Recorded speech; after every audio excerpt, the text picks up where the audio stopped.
sou Camila. Oi, eu sou Jéssica. E esse é mais um Fala Pacha!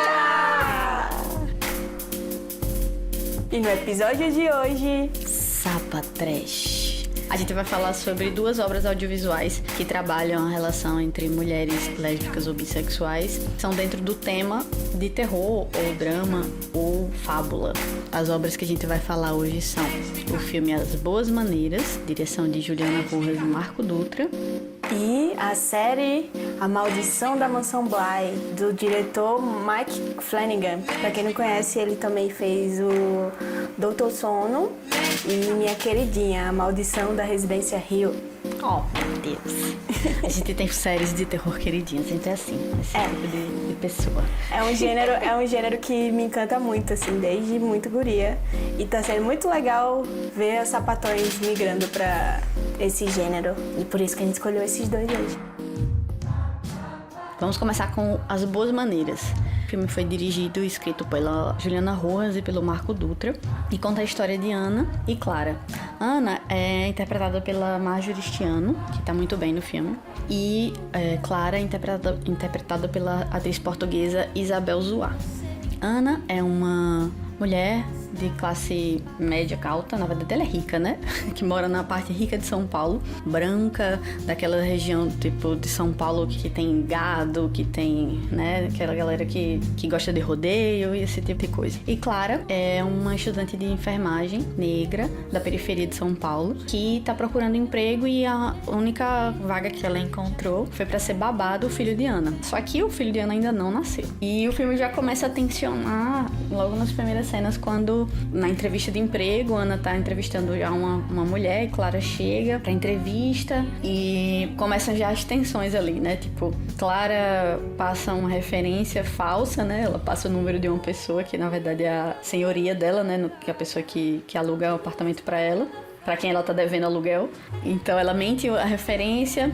Ana já se aproveitando disso, como boa e comum, ordinária patroa branca brasileira, já começa a se aproveitar disso e já começa também a empurrar outras funções pra Clara.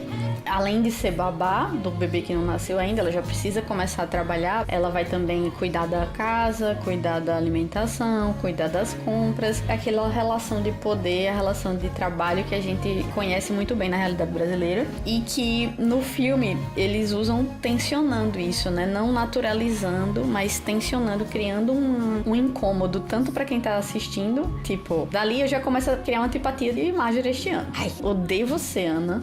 Não tô curtindo você. Só que ao mesmo tempo, essa relação é dúbia. A Clara também tá mentindo ali. Obviamente ela não tá fazendo a mesma coisa que Ana. Elas estão numa negociação, né? É meio que uma negociação ali.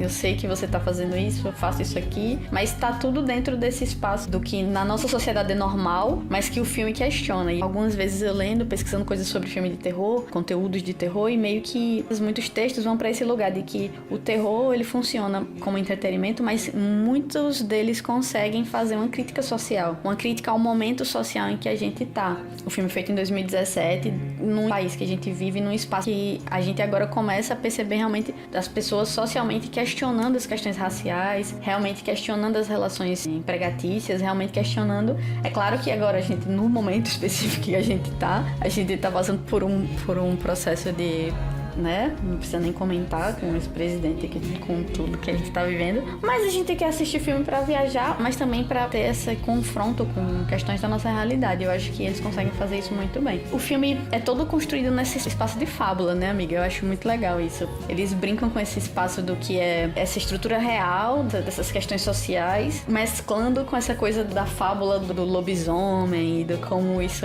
tá no nosso imaginário, da lua cheia, do vagar pela cidade à procura de uma presa e tudo mais. E esteticamente o filme também traz muito isso. Tem um outro aspecto também que eu acho legal, é como apresenta essa questão da Clara ser uma mulher lésbica, né? A princípio isso não tem relação. Clara, em um dia que ela tá no trabalho, vai sair. Ana, obviamente, como patroa branca, de novo, acha ruim porque ela vai sair, mas Clara vai. Lá no bar ela encontra uma mulher, que é a Gilda Nomance, que faz, né? A personagem Gilda também.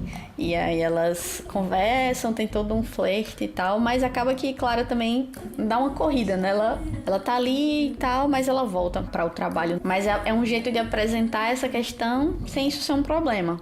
Mas aí começam a ter as questões, né? Começam a ter surgir os problemas dessa relação. Qual o conflito, né? E aí seria justamente o fato da Marjorie este ano, da Ana, tá grávida de um lobisomem. E ela começa a ter situações de sonambulismo, de comer carne crua, até chegar ao ponto que eu acho muito massa no filme, quando ela come um gato. Não pelo gato, eu fico triste pela gata. Mas como eles constroem a narrativa pra mostrar, ó, isso aqui é tenso mesmo. Não vai ser, tipo, só de boinha, não. Vai ser um negócio pra se estraçalhar. Não, e a forma que Clara fica num lugar muito parecido com o nosso como espectadores, quando ela chega logo nessa rotina de Ana. Eu lembro da cena que ela pega as carnes bem ensanguentadas e coloca na geladeira, assim. E aí ela percebe que tem algumas lá também. O negócio é esse, que ela vê os estranhamentos, isso do gato ela também vê, só que é tão surreal pra ela que ela não consegue falar com a patroa. E essa imersão vai ficando cada vez mais visível e ao ponto que até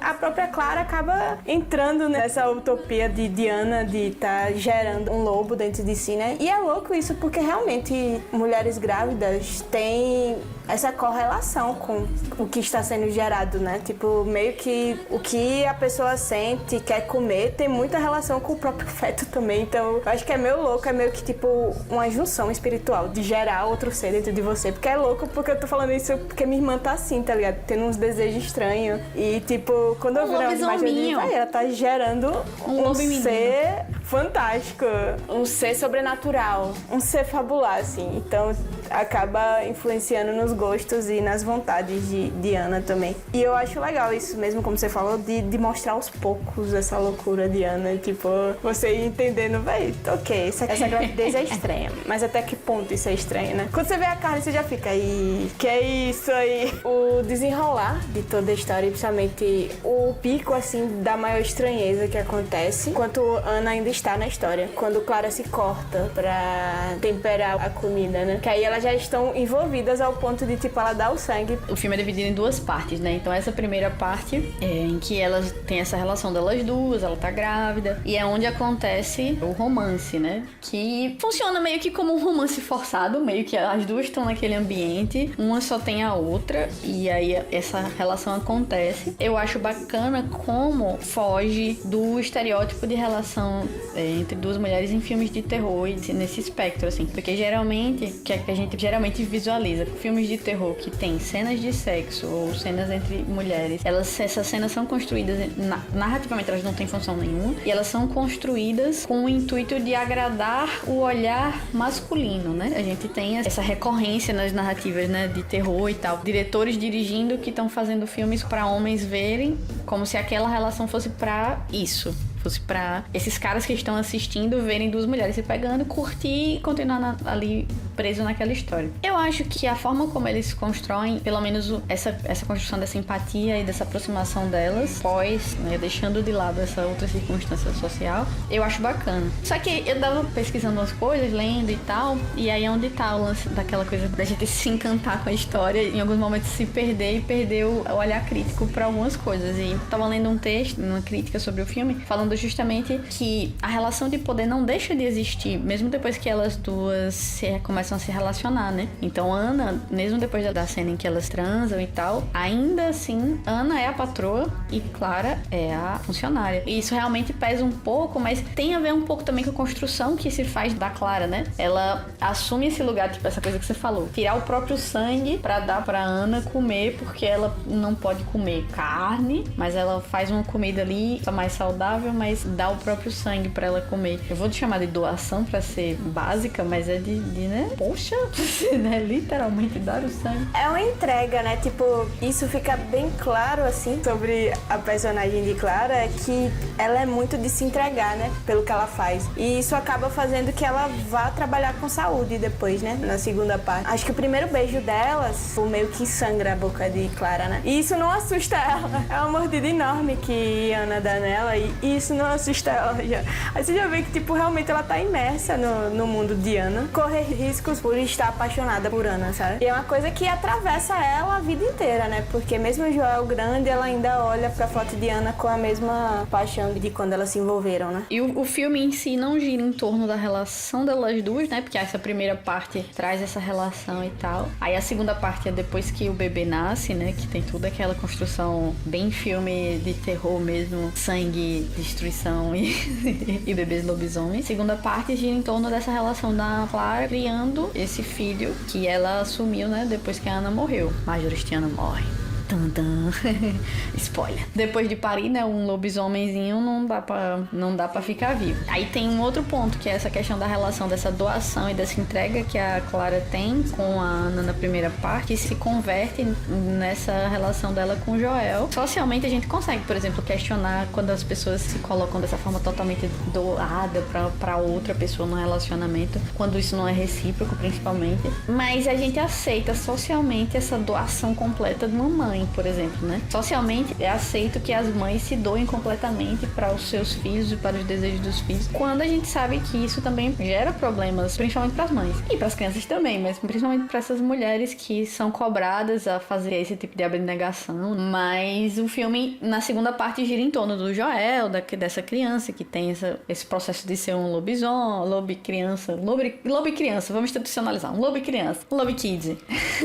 E meio que isso tira um pouco Clara dessa linha de frente, né, na narrativa, assim. Pra história funciona, pra história do Joel funciona, e a gente vai acompanhar, na verdade, nessa segunda parte, essa dedicação dela pelo filho dela com Ana, mas que tem esses problemas, né, que tipo, como é que você educa uma criança lobo? Quando é criança, que criança bem educada, tudo, e aí todo mês ela constrói um quartinho de segurança lá com algemas, toda lua cheia, esse guri tem que ficar preso lá, e ele vai calmamente, a princípio, né, fica lá presinho no outro dia de manhã, tem que raspar os pelos todo que sobrou da transformação, tem todo um processo, e é muito legal como eles constroem esse cotidiano também, né? Como seria o cotidiano de uma criança lobo, né? Como é que lidaria com isso, com a alimentação, com o fato dos vizinhos, né, acharem estranho ou não, ou se meterem na vida deles, e como Clara escolhe criar o filho, no caso, para evitar esse instinto matador, ela evita dar carne a ele, então ele tem acho que 9, 10 anos, né, e nunca comeu carne e tal, até que a vizinha se mete a besta e dá um pedaço de bife pro guri. Aí lasca a vida de todo mundo. De novo, os vizinhos se metendo na vida das pessoas e atrapalhando a vida das pessoas. Outra coisa massa, tem 2 filmes em um só. Que a transição, pô, é incrível. A forma que eles dirigiram Isabel Zoá, assim, nessa transição é absurda, sabe? Tipo, a diferença dela. Você vê a passagem de tempo muito claro no corpo de Clara, né? Pô, essa maternidade e o quanto alterou até a forma dela agir, né? O primeiro foco dela é a criação do Joel, né? E antes era só se manter, né? Era só conseguir pagar o aluguel. E aí, tipo, como essa transição também muda totalmente a personalidade dela, né? Mas ela ainda ia pra night tentar pegar, né? Discordo dessa parte. Depois que ela vira mãe, não sai mais. Só porque ela é mãe de uma criança lobo. Ela não pode sair pra paquerar. Não pode sair pra namorar. Acho isso errado. Talvez eu ver se tem uma coisa assim. Eu acho que eu discordo desse filme. É, sim. As mães sapatão precisam também. Vai ser viúva pra sempre? Não dá. Precisam curtir e respirar. E a introdução do quartinho também. O quartinho meio que entra como se fosse, tipo, o remédio que ele tem que tomar todo mês. Tipo, o tom que ela fala parece, não, é tipo uma dipirona, né, meu bem? Você tem que tomar, ir pro quartinho. Tipo, o jeito que ela fala, ir pro quartinho, é muito fofinho. Eu fico, de boas, quando olho o quarto todo arranhado, com correntes, paredes cinza. Tem 2 curiosidades da parte técnica. Eles contrataram 2 empresas francesas pra fazer tantos efeitos especiais de computador, né, de computação. O céu é sempre feito de computador no filme. Então você tem luas gigantes, assim, pra reforçar esse lance da lua cheia. A cor é muito trabalhada num tom, assim, meio tenebroso. Às vezes eles trabalham uma luz aconchegante, às vezes uma luz mais assustadora. Além disso, eles também contrataram uma empresa pra fazer a parte do bebê lobo, né? Que o bebê lobo é um robô. Foi construído para o filme. Ele veio da França com os técnicos pra filmar e tal. E aí tinha controlezinho pra o olho piscar, pra mão mexer, pra ele se mexer. Pra quem não viu o filme, é uma experiência realmente ver, porque é bem bacana, é muito bem feito. E E é muito legal ter um filme aqui no Brasil sendo produzido com essa qualidade, com esse apreço técnico que eles tiveram, porque eles conseguem associar muito bem o resultado, né, estético e a proposta estética que eles trazem junto com essa narrativa, com essa crítica social. Apesar de não alcançar todos os problemas que são possíveis alcançar, né? Mas o filme também tem a sua própria linha, então eles trabalham algumas coisas, outras eles não problematizam, com essa questão da maternidade. A maternidade é trabalhada, mas não é questionada. Esse tipo de maternidade, né, totalmente abnegada. Mas é um filme muito bom e realmente traz um jeito diferente de olhar essa relação entre duas mulheres que primeiro se relacionam de uma forma, depois de uma forma diferente, e aí o eco dessa relação, né, vem nessa segunda parte do filme, quando a Clara tá criando o filho que Ana deixou no mundo. Isso também acho que linka muito com o nosso segundo tema de hoje, né, Camila? Sim, A Maldição da Mansão Bly. Essa série é do ano passado, é dirigida e criada por Mike Flanagan. Pra quem assistiu Residência Hill, comenta, por favor, no post desse episódio, o que é que você prefere, Mansão Bly ou Residência Hill? Lembrando que na Residência Hill também a gente tem uma personagem sapatão, né? Sou fã de Theodora. Também. Em resumo, a Mansão Bly é a história de Dani, que tá fugindo do seu passado. Já é uma moça meio assombrada pelo passado e acaba aceitando um emprego nessa mansão para cuidar de duas crianças, que são Miles e Flora. Durante esse processo da sua chegada e até a sua instalação na mansão, ela começa a reparar que coisas estranhas acontecem. Não só com relação às crianças, mas à própria casa. Portas que se fecham, a sensação de estar sendo observada, e isso começa a incomodar a Dani, só que ela não sabe muito bem os motivos. E o louco é isso, né? Porque Mansão Bly, a gente pensa que vai ser uma série de terror, mas é muito mais um drama com fantasmas, né? Então, muita gente começou no Mansão Bly só porque tem sapatão. Mas é muito bem construído esse casal, que é a Dani, a babá, que cuida dos meninos, e a jardineira, que é Jamie. Elas têm um romance conturbado durante a mansão, vão se conhecendo, se aceitando. E é muito legal que essa relação também ajuda no processo de cura de Dani, né? Porque ela chega na casa ainda se sentindo assombrada pelo espírito do ex-noivo, né? E eu acho muito legal o episódio que é sobre Dani, que realmente relata que ela sempre foi lésbica, tá ligado? Mas é aquele rolê tipo da pressão pela heteronormatividade que ela sempre sofreu dos pais e tal. Meio que ela foi se direcionando pro carinho e a afetividade que ela tinha com esse amigo desde criança, a virar namoradinhos, né? E vinha noivar e quase casar. A gente já viu os climões entre Dani e Jamie antes de chegar nesse fatídico episódio, mas a gente não tem certeza de como é o passado de Dani, se isso já aconteceu antes. Rola um climão pesadíssimo com a moça na hora de provar o vestido. E a gente meio que percebe, isso não veio de agora, né? E eu acho massa também a desconstrução de Dani, de se aceitar mesmo, de ver que tá sentindo isso, desse processo não ser tão doloroso, né? Quando ela começa a falar com o Jamie, acho que também foi medo, né? Porque Jamie era assim, você quer? Ok, se não quer, eu vou embora. Que foi a primeira briga delas, assim, tipo. E isso cria uma tensão pra personagem, né? Como você falou, né? Que já vem de antes. Aquele fantasma do ex-noivo dela é menos um fantasma e mais uma culpa que ela sente por achar que ele morreu por culpa dela. Meio que ela precisa passar por várias coisas pra daí se livrar daquilo, né? Porque, tipo, a gente viu depois na série, mais pra frente, a gente vê que não se livra de fantasma assim fácil. Ah, não, eu vou tocar fogo nesse óculos aqui e aí o fantasma vai embora. Não é assim. Eu acho que realmente, no caso dela, não fica claro, mas eu também acho que é mais um remorso dela, pelo fato dele ter morrido exatamente quando elas acabaram, sabe? É uma culpa que ela carrega que acabou, tipo, influenciando nisso. Eu fico confusa porque eu ainda acho que Dani tem grande sensibilidade pra esse rolê, assim, sobrenatural, sabe? Pelas vivências que ela tem na casa. Tem a anteninha aberta. É, eu acho. Mas eu acho que tem mais ligação psicológica, mas eu não achei nada assim que pudesse bater o martelo, assim, nas pesquisas sobre isso. Por exemplo, na casa moram os personagens que estão na casa, né? É a Flora, o Miles, como você falou, aí tem a governanta, Miss Gruz, e tem o cozinheiro. E antes ainda tinha o motorista, Mr. Queen, Peter Quint, e tem a babá que morreu antes. Tipo assim, você vai escolhe trabalhar num lugar como babá, onde a babá anterior morreu. Causas misteriosas.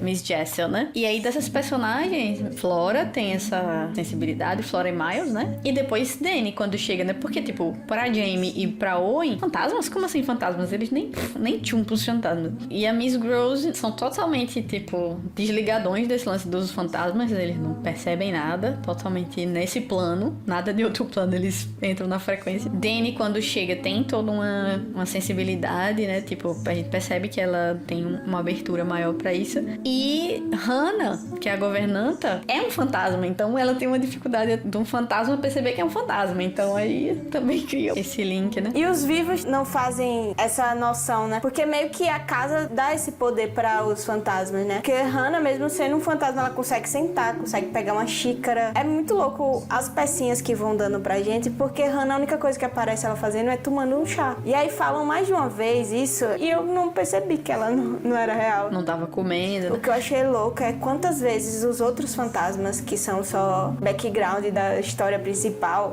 o quanto que eles aparecem, velho. O menino tá em todos os cantos da casa. O episódio 4, acho que é o meu episódio favorito da série, que é justamente o episódio que a gente descobre sobre Hannah, né? Só que a gente tem mais 2 episódios emblemáticos, que é o penúltimo episódio, quando a gente descobre por que a casa é mal assombrada, né? E por quem também, né? A casa é mal assombrada.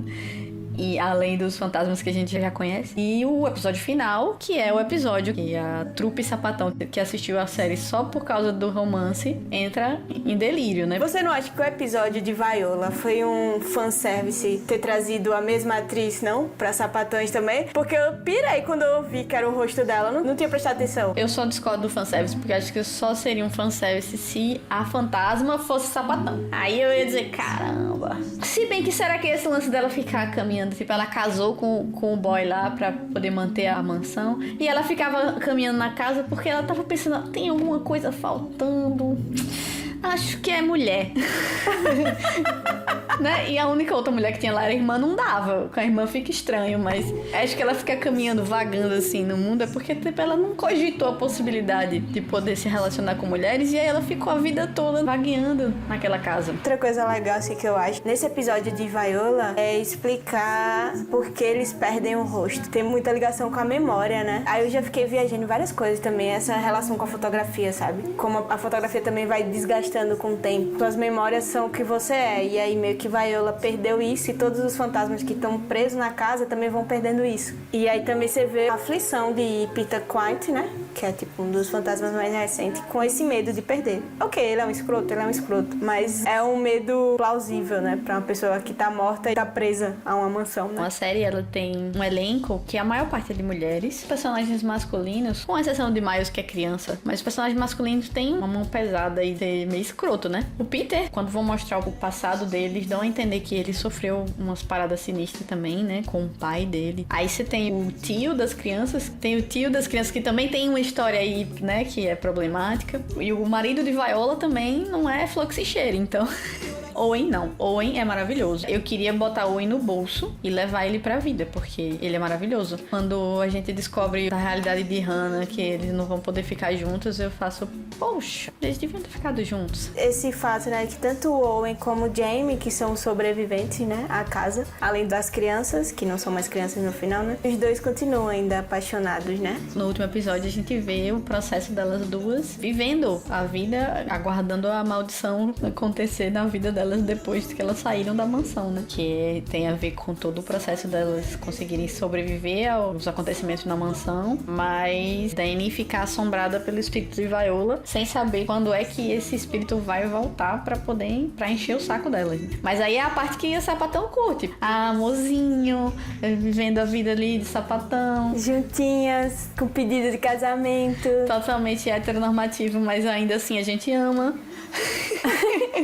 Mas uma coisa que eu achei legal, assim, que eu acho que é o ponto que tem ligações muito semelhantes entre As Boas Maneiras e a Mansão Bly, é esse momento que Jamie tá contando a história dela, sabe? Vai muito pra uma narrativa de fábula, assim, o jeito que ela vai contando a passagem de tempo e tal, bem interessante. E angustiante, né? Porque você sabe o que vai acontecer. É louco, você sabe, mas você não sabe como vai acontecer, mas você sabe que uma coisa ruim vai acontecer. E acompanhar, né, essa vida delas. Enfim. Parte da galera vai ficando triste e depressiva porque elas estão juntas, mas sabe que vai acabar. A parte fica, mas pelo menos elas tiveram esse momento, né? Ficaram esses anos juntas e tal. Eu acho também que é legal essa conjunção no filme e na série desse ponto de que é isso, a relação delas acontece e não é um problema, não existe uma questão.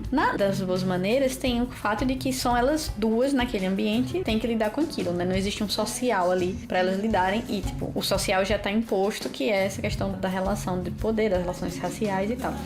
Mas não existe uma grande questão, uma grande problemática no fato delas se relacionarem dessa forma. E na Mansão Bly também não, né? Os outros personagens, em momento nenhum, questionam. Assim, até porque, tipo, eles estão tendo que lidar com assombração, com várias coisas. Eu acho legal isso, porque Danny vai pedir a Hannah, né, pra sair com o Jamie. E aí, tipo, Hannah não vê maldade nenhuma nisso, sabe? Tipo, você fala, ok, vai. Mansão Bly foi inspirada num livro de Henry James chamado A Outra Volta do Parafuso. E a governanta do livro é um pouco muito mais ranzinhos, assim, com a empregada. Não acontece nada disso de ter romance com a babá, mas a governanta não tem esse tom amistoso, não, com a babá. Pelo contrário, ela meio que se sente ameaçada por outra presença no local. Aí é bem louco a gente comparar, assim, essas duas realidades, porque é muito mais leve o fato delas estarem se relacionando. Todo mundo já sacou, Owen já sacou, Hannah já sacou e não vê nenhum problema, né? Você escolhe contar desse jeito, né? E se eu não me engano, a história se passa nos anos 80, dá a entender, pela direção de arte. Esse pensamento nos anos 80, né? Já achei um ponto positivo também da série, tratar isso com leveza, né? Como tem que ser. E vocês acham que aquela mãozinha com a aliança realmente é Danny? Aquilo realmente aconteceu? Ou é um sonho de Jamie? Eu acho que realmente era Danny que tava lá. E principalmente pela data, né? Que era uma data especial e tal. Eu acho que Danny ainda está acompanhando Jamie. E meio que, se eu não me engano, tem uma cena que elas falam sobre isso. Nunca se abandonarem e tal. E tem aquela teoria de que Danny passou a viver da mesma forma como o fantasma de Viola passou a viver em Danny, aguardando o momento, né, esses 7 anos pra vir à tona e começar a assombrar externamente. Quando Jamie vai lá na lagoa e diz a frasezinha pra poder eu, você e tal, aí Danny passou a viver internamente em Jamie. E aí ela fica naquele processo lá de botar a cara na água pra ver o reflexo de Danny, nessa ânsia de poder ver ela novamente, né? Muito doido isso. É muito amor, vai. Sapatão é muito emotiva. Não acho muito saudável, não, mas 2 filmes também, né, tem esse lance, né? A mulher para de viver. A Silva ficou muito apegada. Sei lá, assim, não tô incentivando as pessoas a esquecerem o amor da vida delas, não, mas existe vida, gente, depois disso. E é louco isso porque a gente não tem muita clareza de como seguiu a vida de Jamie, sabe? Se ela vive agora nessa espera de Danny voltar, mas tipo, o que é que ela faz paralelamente isso? Não fica claro pra gente. A gente só vê ela indo pro casamento lá de Flora, né? Eu gostei do final. Não vou reclamar, não. Porque já era uma coisa que ela queria muito, né? E aí você realmente vê materializado a presença de Danny só com a mãozinha, eu achei sensacional. Eu achei até mais legal não mostrar a Danny completa, só mostrar a mãozinha. Se viu mais do que mostrar ela inteira. Só que eu acho que não cabe uma segunda temporada. Eu acho que vai ser estilo Residência Rio. É, não cabe não. Acho que é outra história, né? E assim, de toda forma, a Mansão Bly, ela termina de um jeito bem mais, assim, eu acho, bem mais positivo, assim, né? Do que o da Mansão Rio, né? Mansão Rio, quando termina, é tipo, é isso aí. E continue vivendo, porque é tenso e vai. Mansão Bly não, a Mansão Bly tem toda essa construção que é bem fofinha do final. E as crianças não ficam traumatizadas, né? Igual na Residência Rio. Residência Rio, todas as crianças tiveram seus traumas acumulados. Bom, gente, o que é que vocês estão achando? Vão lá no nosso Instagram. @falapocha. Comentem o que vocês estão achando, suas suposições sobre tanto a série como o filme A Boas Maneiras. Bom, gente, estamos de volta e eu só queria lembrar que esse podcast também faz parte do coletivo de podcasts com a hashtag LGBT Podcasters. Então, para acompanhar mais podcasts como esse, é só ficar ligadinha na hashtag. E agora a gente vai ouvir o quadro Histórias do Brejo. No episódio de hoje a gente vai conferir a história da Sueli. Não é uma história de terror, mas dá um medo, gente. Dramão sapatão. Só quem viveu sabe, Gabi. Vai lá, Su, conta pra gente. Tudo começou em 2011, quando eu me interessei por uma menina no cursinho. Ela sempre me dava umas indiretas e tal, mas eu nem ligava, porque eu frequentava a igreja, eu sempre cresci na Universal. Pra mim isso era carta fora do baralho. Até que em 7 de setembro de 2011, a gente foi na praia e tal, e a gente acabou se beijando. Depois disso daí, só o sucesso. E aí, em 2013, aconteceu um episódio que foi minha mãe me pegando na cama com uma outra menina. Nossa, eu quase infartei nesse dia. Eu fiquei tão nervosa que eu me escondi dentro do meu próprio guarda-roupa. Aí começou assim, tava lá bem bom, vamos dizer assim. E aí, o meu quarto era de frente pra porta da sala. Aí eu só escuto o barulho da chave. Você já assistiu Crepúsculo? Então, sabe aquela cena que o Edward tá em cima da Bella e ele pula? Fui eu. E o detalhe, eu ainda me entalei. O espaço que tinha entre a cama e a parede era curto. Eu ainda caí ali e me entalei. Aí eu só estiquei o pé e fechei a porta. Fiquei tão nervosa, mas tão nervosa. E eu me escondi dentro do meu próprio guarda-roupa. A menina, ela tá tentando botar aquela desgraça daquele sutiã até hoje. O apartamento pequeno, minha mãe foi chegando. E aí ela chegou e fez: Su, foi me procurando pela casa, abriu a porta do meu quarto. Nessa que ela abriu a porta do meu quarto, viu a menina. Aí minha mãe me chamou, não me viu, porque eu tava escondida dentro do meu guarda-roupa. E aí, do nada, eu saio. Eu disse: ué, mãe, não me viu? Eu tava ali no guarda-roupa, procurando uma roupa pra emprestar pra menina. Aí minha mãe: ah, tá, tranquilo. Detalhe, eu estava com uma blusa do avesso, amarelo ovo, e um short que eu não uso na frente de seu ninguém. Eu estava com esse short. Minha mãe sabe que eu não usaria isso na frente de seu ninguém, nem das minhas melhores amigas. Daí, eu entro no quarto, fecho a porta e faço: graças a Deus. Do nada, minha mãe abre: pá, precisamos conversar. Virei pra ela, eu fiz: fudeu, acabou, fudeu. Mandei ela embora. Ela queria ficar, eu fiz: não, vai embora, vai embora, vai embora, pelo amor de Deus, vai embora. Comecei a chorar compulsivamente. Minha mãe, ela entrou pro banho, ficou uns 40 minutos no banho, sendo que ela nem fica esse tempo todo, porque ela tem um problema na pele que dói muito. Ela ficou uns 40 minutos. Aí quando ela saiu, eu chorava de um lado, ela chorava do outro. E uma coisa que eu nunca vou esquecer é que minha mãe me disse: eu tive esse privilégio de ter um acolhimento da minha mãe e das minhas irmãs. Eu sei disso, que muita gente não tem e tal, mas minha mãe me abraçou e fez: ó, tu sempre vai ser minha filha, só não quero que você mude seu caráter. Então, hoje em dia eu fico rindo da história, do jeito que minha mãe me pegou, mas foi tenso, foi muito tenso. Então foi assim, tipo, depois desse episódio, depois dessa quebra que teve, eu fiquei mais tranquila. Eu podia conversar com a minha mãe sobre tudo, com minhas irmãs também. Algumas coisas que é irrelevante conversar, mas a maioria a gente senta e conversa bastante. Eu sou muito grata por esse acolhimento que eu tenho da minha família. Então a minha história é essa. Eu descobri em 2011, em 2013, abri as portas para minha família, vamos dizer assim. E o saldo positivo foi que a minha avó, ela sempre foi homofóbica. Meu primo, ele é gay.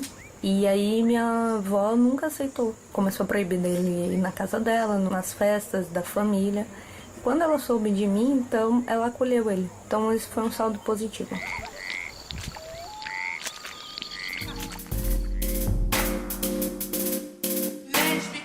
Obrigada, Su, por sua história. Deve ter sido um terror. Toda vez que eu escuto, eu acho mais engraçado ainda, mas na hora deve ter sido bem intenso. Mas obrigada por ter dividido com a gente. E você aí tem uma história engraçada, inusitada e também quer fazer parte do podcast, a gente vai adorar ouvir sua história. É só você mandar por direct do Fala Pochá ou para o nosso e-mail no saquedapocha @gmail.com. Todas sincronizadas. A gente vai adorar receber esses áudios de vocês. Por favor, manda. Só é possível o História do Brejo com a parceria com vocês, sapatões. Então, quem quiser pode mandar. Ou falar lá no direct com a gente pra saber como manda, que é de boas. E a gente vai ficar bem felizona. Muito, muito. Contem pra gente. Agora vamos para a dica. A dica de hoje é um Instagram, que também é um podcast, também é um blog, e também é um grupo no Google. @_astronauta. Já o podcast chama Nesse Podcast a Sapatão Não Morre. E o blog chama Nesse Blog a Sapatão Não Morre. E no grupo, as administradoras e o pessoal que gerencia lá, você pode conversar sobre os filmes, mas elas também disponibilizam links de filmes, séries, webséries de mais variadas temáticas, ligadas, é claro, ao universo sapatão e bissexual.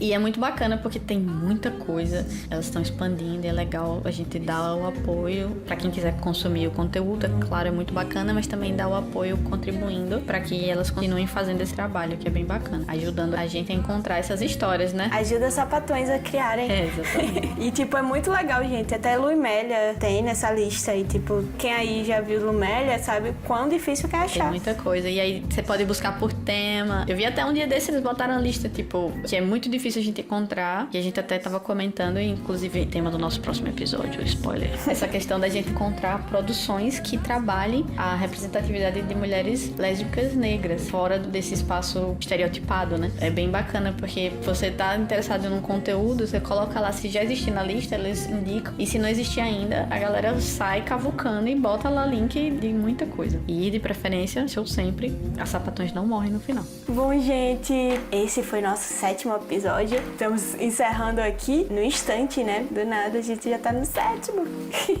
E muita gente maravilhosa passou e vai passar, né, ainda. E muita gente que a gente admira pra caramba também. E a gente tá muito animada pra essa nova temporada do Fala Pod. Continue acompanhando o nosso Instagram para as novidades e pra saber mais sobre a websérie também, né? Vocês não esqueçam, já já ela tá por aí. É sim. Beijos! Tchau! Apresentação e produção, Camila Pedrosa. Jéssica Araújo. Na edição e mixagem, Adam Viana.